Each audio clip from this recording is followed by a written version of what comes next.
नमस्कार, मी पंजाब डंग. राज्यातल्या सर्व शेतकऱ्याला आणखीन एक अंदाज देणार आहे. शेतकऱ्यांना घाबरू नका.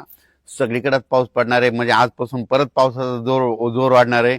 दररोज अशा वेगवेगळ्या भागात चांगला पाऊस पडणार आहे. आज देखील पूर्व विदर्भ, पश्चिमी विदर्भ, मराठवाडा, उत्तर महाराष्ट्र, कोकणपट्टी, खानदेश, घाटमाता, त्याच्यानंतर पश्चिम महाराष्ट्रामध्ये सगळीकडे वेगवेगळ्या भागात असा दुपारनंतर बऱ्याच ठिकाणी पाऊस देखील सुरुवात होणार आहे. सर्वदूर एकदाच येणार नाही, पण भाग बदलत बदलत सुरुवात होणार आहे. म्हणून हे अंदाज लक्षात यायचा. 30 तारखेपर्यंत चांगला वेगवेगळ्या भागात पडणार आहे, म्हणून हा अंदाज लक्षात यायचा. पण सर्वप्रथम आणखीन जुलैच्या पहिल्या आठवड्यात मात्र सगळ्यांसाठी एक सूचना. मुंबईकर, पुणे आणि उत्तर महाराष्ट्रातल्या शेतकऱ्याला सांगू इच्छितो की 2 जुलै ते 8 जुलैच्या दरम्यान मुंबईकडं मग काही ठिकाणी अतिवृष्टी होईल. म्हणजे इतका पाऊस पडेल की आतापर्यंत मुंबईला इतका पाऊस कधीच नाही असा पाऊस येणार आहे. म्हणून मुंबई, पुणे, उत्तर महाराष्ट्रातल्या शेतकऱ्यांनी हा अंदाज लक्षात घ्यायचा. आणि आपल्या जे ओढे नाले असेल त्याच्या बाजूला समजा एखादेच जनावर बांधलेले असतात, त्याच्यामुळे ते 8 दिवसामुळे काळजी घ्यायची. कारण की मुंबईकडे खूप मध्ये 2 जुलै ते 8 जुलै मध्ये वेस्टर्न महाराष्ट्रामध्ये पश्चिम महाराष्ट्र असा तिकडे चांगला पाऊस पडणार आहे.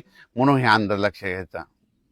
तर तो पाऊस तुम्हाला मुंबईकरांना सांगू इच्छितो की जुलैच्या पहिल्या आठवड्यात मुंबई, इगतपुरी, नाशिक, त्याच्यानंतर इकडे त्र्यंबकेश्वर हे पट्टा, त्याच्यानंतर संगमनेर, घाटमाता, हे अहिल्यानगर, हे असा पट्टा काय होणार उत्तर महाराष्ट्राचा आणि महाराष्ट्राचा पश्चिम भाग मध्ये जोराचा पडणार आहे. काही काही ठिकाणी अतिवृष्टी होईल, काही ठिकाणी अतिमुसळधार होईल, काही ठिकाणी रिमझिम पडेल. पण 2 जुलै ते 8 जुलैच्या दरम्यान महाराष्ट्राकडे काय होणार आहे, एक लो प्रेशरचं रूपांतर चक्रीवादळात होईल आणि ते चक्रीवादळ सरळ महाराष्ट्राकडे येईल.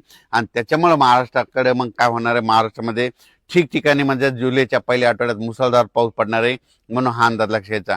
आणि शेतकऱ्याला सांगू इच्छितो की सर्वप्रथम आनंदाची बातमी, मी म्हटलं ना दुष्काळ वगैरे पडणार नाही, तर तुम्हाला सांगू इच्छितो मुंबईकडे, उत्तर महाराष्ट्राकडे, त्र्यंबकेश्वरकडे, नाशिककडे, इकडे संगमनेर पट्ट्यात, इगतपुरी भागात, इकडे घाटमाथ्यावर जो पाऊस पडला तर निळवंडे धरण आहे त्याच्यामध्ये पाणी येणार.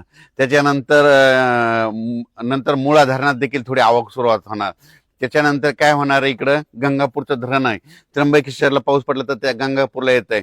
प्रवरा नदीवर जे धरण आहेत त्याच्यामध्ये देखील आवक येणार. कारण की हे पाऊस हे 5-7 धरणासाठी.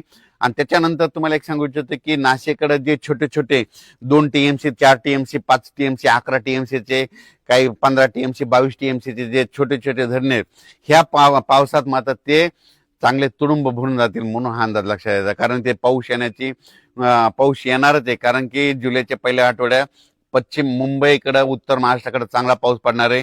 त्याच्यामुळे त्या धरणामध्ये आवक येणार आहे. आणि शेतकऱ्यासाठी ही सर्वप्रथम आनंदाची बातमी.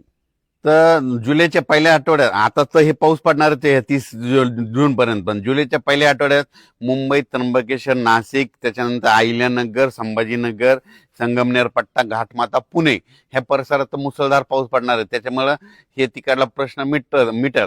पण त्याच्यानंतर काय झालं, पश्चिम महाराष्ट्रामध्ये सोलापूर जिल्हा, सांगली जिल्हा, त्याच्यानंतर साताराच्या इकडला पूर्वेकडील भाग, बऱ्याच शेतकऱ्याचे फोन आले. कोल्हापूर, सांगली, आटपाडी, त्याच्यानंतर दाळिंबपट्टा, कासेगाव मध्ये द्राक्ष पट्टा, त्या भागात काय झालं, शेतकऱ्याचे फोन आले होते. पण काल कासेगावला सुद्धा पाऊस सुरू झाला, पंढरपूरला देखील पाऊस झाला.